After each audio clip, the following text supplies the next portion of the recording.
Hi, my name is Marjorie the Love Doctor, and welcome to my School of Marriage, Wind Beneath His Wings. Today I have something very important to talk to you engaged couples about. This is something that will ultimately kill any relationship, and it's called baggage. It's so important that we deal with the baggage from our past.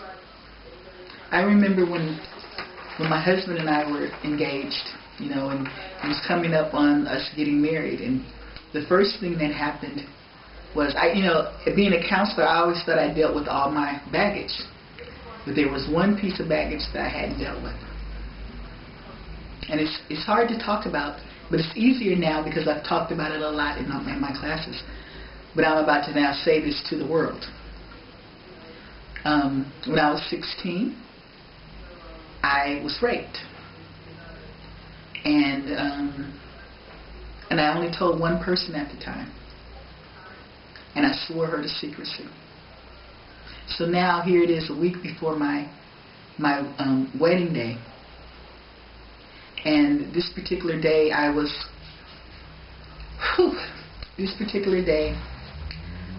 I was writing a love note to my fiance, knowing he was on his way to come over and pick me up for dinner. And so I didn't hear him come up the stairs. And so when he came in, I kind of jumped. And then I didn't want to give him the note yet, so I put it behind my back, playing around. And so he said, "Is that a note for me?" And I was like, no, you can't get it. So we start playing and playing, and I put it behind I put it up like this, I had it in my hand, and my husband, he grabbed both of my wrists. He grabbed both of my wrists. And at the time I had a waterbed, and so it was kind of low. And it hit me right at my knees. So with my husband trying to get the note from me, I fall backwards on the bed. And as soon as I fell on my bed with him on me, all of a sudden, he became the rapist. I had not thought about it for 16 years. I put it down so deep that I thought, there's no pain attached to it, there's nothing attached to it. But what happened, my husband's face turned into the rapist. And this rapist was trying to kill me. And so I started fighting, and I was screaming, and I was trying to fight him, and I was just trying to get away, and my husband, I remember him shaking me, Marge, what's wrong? And I'm crying, I'm screaming, I'm just going through a lot of stuff. It came up fresh like it just happened. And so for hours I couldn't talk, and nor did I want to talk about it. Because I'm thinking, how will my husband feel if he knew that I was raped before? It's something that I didn't even want to deal with. But the Lord wanted me to deal with it. And then 2 weeks before we got married, something happened with my husband. And we were in a restaurant, and I don't know what I said, but he got mad and he slammed his hand on the table, caused it to be very quiet in the restaurant. And so I decided I'm not going to be embarrassed like that. So I got up, went outside, and I was thinking, I don't know how I'm getting home from here, but I'm not going to go back in and be embarrassed. I don't know what's his problem. I don't know what's going on. And the Lord said something to me. He said, I want you to talk to him tonight. I want you to take him home with you. And I want you to call him only Little Boy Johnny. I'm sorry, I had to take a break. It's a little harder than I thought it was going to be. Anyway, back to the story. I just had this flashback.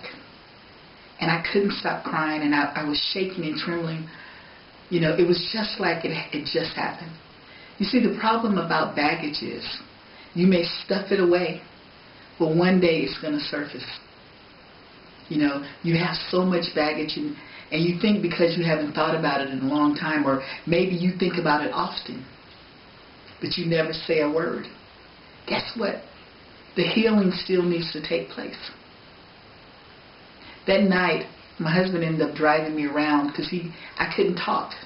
All I could do was cry. And I remember he took me to the Ralph's supermarket parking lot.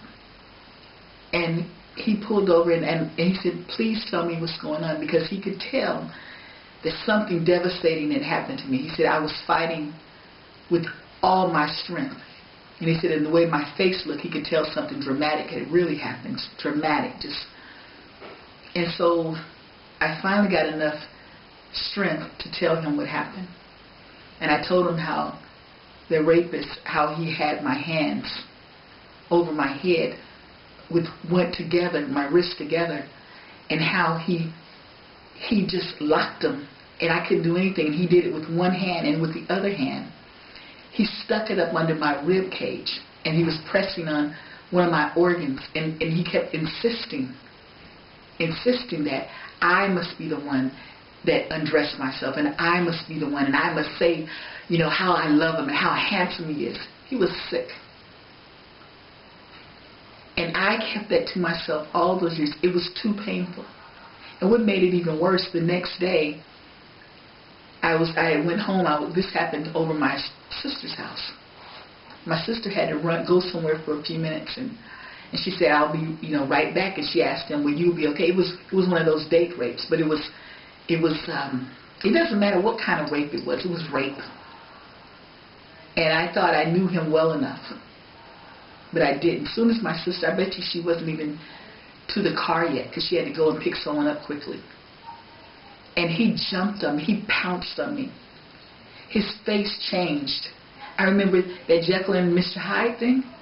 One minute he had this sweet, loving face, and the next minute he looked like the devil. And I knew something was wrong, but I could do nothing about it. And he was pressing under my rib cage. And he just kept telling me to say how handsome he was and how much I loved him. And I mean, I only knew him like a week or so. He seemed like a nice enough guy.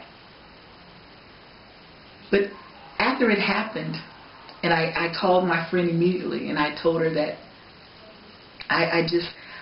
please don't tell anyone, because I was afraid that my brothers would kill him, or my mother would kill him. And so I was thinking I'm protecting them, but what I was really doing was causing lots of damage for myself. But you know, the good thing about the Lord, when we go through things that's so dramatic and you know, it's so painful, He will give us an opportunity to hide it. You know, I think that's one of His mercies for us. But it will come a day you have to deal with the baggage. So this was my day. And while we were sitting in the parking lot, and I told my husband all the nitty-gritty details, afraid of what he was going to think, not knowing that, you know, I never knew how a man would respond to something like that. Would they want you? You know, all these things were going through my mind. But I had to trust my husband to be. And so after I told him, you know, and I started crying again, and then my husband did something that really brought healing to me. I'm telling you. He said, Marge, he said, I don't know if I can do this or not. He said, but I'm going to try. And he said, on behalf of every man that ever hurt you, from your father not being there for you, from men that broke your heart to the rapists, he said, I want to ask for forgiveness.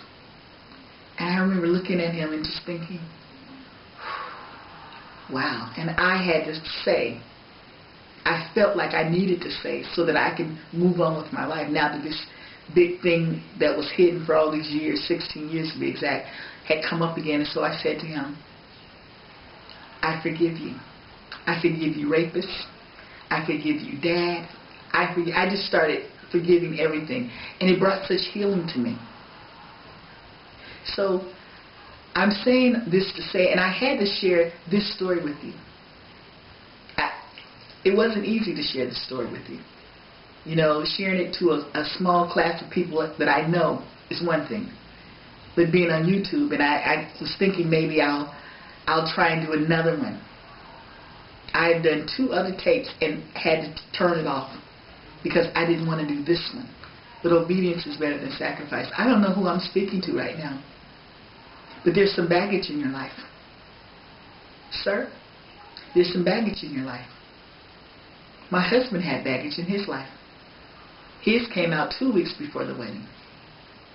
All I know is the Lord told me to take him home with me and to call him only little boy Johnny. And I had to help him process what went on when he was a little boy. And he had a lot of things he never told anybody. But he had to trust me. I want to show you something. This teddy bear is I call it my deliverance bear. I had a teddy bear similar to this the night that the Lord told me what to do with my husband. He said, have your husband write down the names of the people that hurt him. Just have him write it down on a piece of paper, and you're going to put the paper, you're going to stick the paper here. So that and I had to have the teddy bear on my lap. I had never did this before. I just was going by what the Lord was saying for me to do. And I stuck the name here, and I put it on my lap like this so that you couldn't see my face. And little boy Johnny became like he was like 6 or 7. His voice even changed. Everything, he was in the moment. And every time he had to he had to give me the paper, I stuck the paper in, and he had to speak to that person. You know, sometimes things happen to you when you're little. You don't have the voice for it. You don't have the intellect for it. You just know you've experienced it and you're hurting.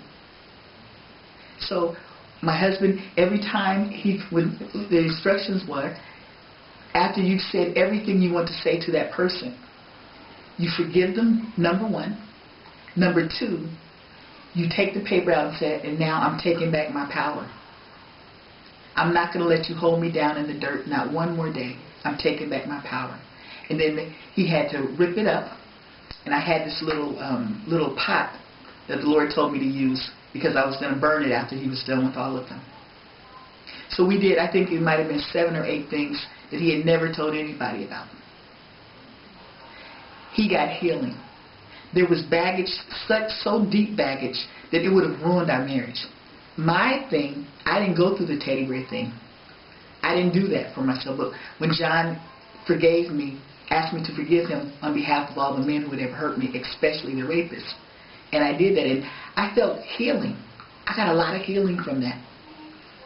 But what happened when we came to South Africa, all of a sudden the rapists started showing up for 4 years in a row. Once or twice a year, the rapists would show up. Right in the middle when we're fooling around, not even having sex yet. Just being intimate and playing around with each other, and the rapist would show up. And I would go through the same thing all over again. Can you imagine had I never told my husband? Can you imagine the things that would he have been thinking? I go from 1 minute, okay, the next minute my eyes are bugging out of my head and I'm trying to fight. Can you imagine?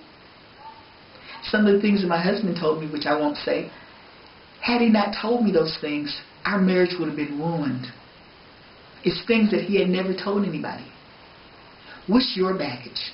What are you carrying that's so painful that it stops you in your tracks sometimes? Did someone molest you as a little girl or a little boy? You need to get it out. Was there some abuse, physical abuse?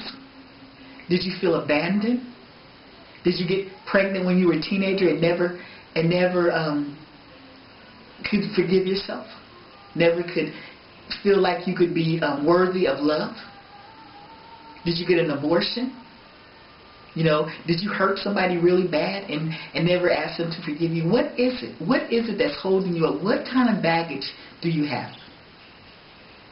Was it a girl that you really loved when you were growing up and she just embarrassed you? What is it that is holding you back? You know what it is. And I'm talking to you today. I want to help you. Most of the marriages that I counsel, I try to tell them, it's really not you guys. It's not you and you. It's really those people that hurt you in the past. Because it shapes who you are. You could be the best person in the world, but when that baggage shows up, it can turn you into all kinds of things that you didn't expect. And it will show up. You could bet on it. It will show up when you least expect it. I finally, after I think it was in 2003, living here in South Africa still, and I said, I'm not letting this hold me down, not one more time, this rape thing, when the rapist showed up again. And I told my husband, whatever we do, we're not going to stop and just let me cry the rest of the night. I'm taking control. So I got the teddy bear. My husband sat across from me, and we did this work. And I said, I'm never going to let you hold me down again.